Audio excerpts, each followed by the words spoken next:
বিসমিল্লাহির রহমানির রহিম। উপস্থিত সুধী, আসসালামু আলাইকুম।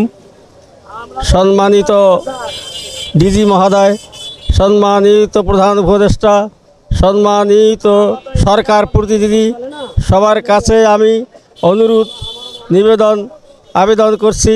আমরা 1994 সাল থেকে আজ পর্যন্ত ধুকে মামলা খেয়ে মামলাগুলি পরিচালনা করে আসতেছি।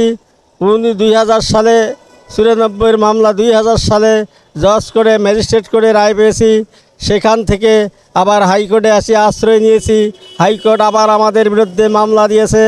আমরা সেও মামলা 2013 সালে রায় পেয়েছি। সেখান থেকে আবার 2015 সালে হাইকোর্টে আবার স্থান নিয়েছি। হাইকোর্ট আবার আমাদেরকে রায় দিয়েছে 2017 সালে। সেখান থেকে সরকার আপিল করেছে। আপিলেই সরকার হেরে গেছে 2022 সালে।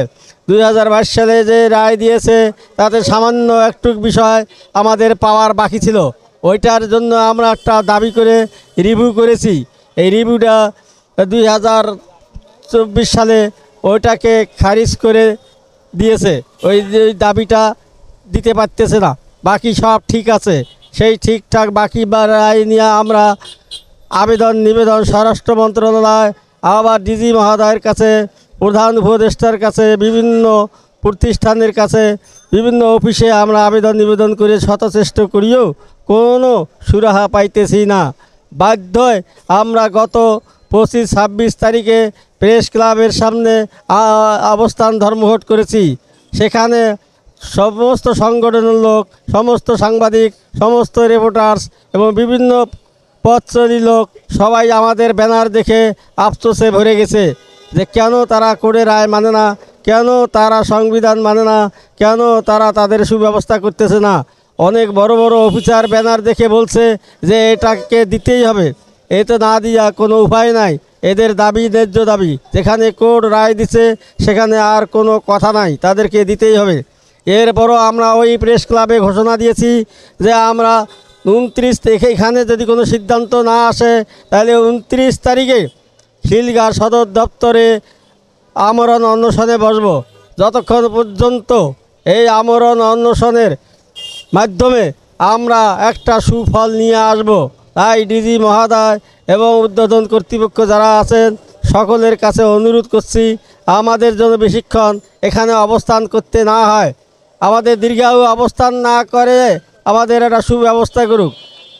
আপনারা যদি আজকের মধ্যে যদি এর সুব্যবস্থা না করেন তাহলে আমরা আগামীকাল প্রধান গেটের ভিতরে যা ফটকের সামনে বসে যাব।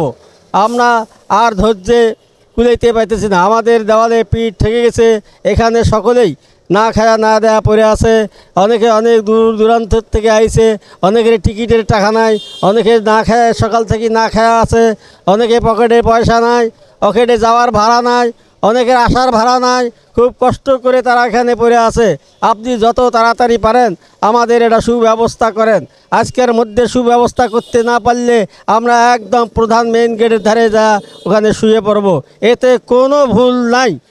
তাই অনুরোধ করছি মহোদয়ের কাছে, ডিজি মহোদয়ের কাছে অনুরোধ করছি।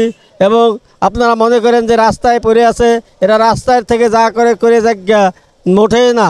আমরা এখানে কোনো সুব্যবস্থা না পেলে আমরা সামনের দিকে অগ্রসর হব, এতে কোনো ভুল নাই। আপনি এখনও সময় আছে।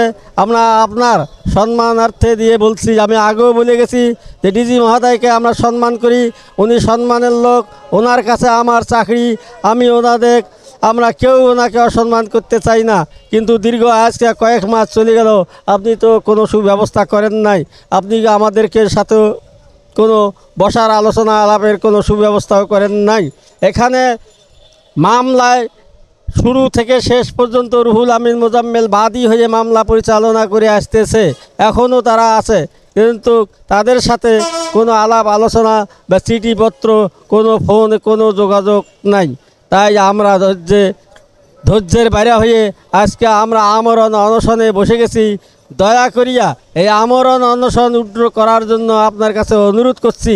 আপনি সরে জমিনে এসে আমাদের সাথে সাক্ষাৎ করে কথা বলে আমরণ অনশন উড্র করে আমাদের হাসি মুখে হাসি ফিরিয়ে আনার জন্য আমরা অনুরোধ করছি।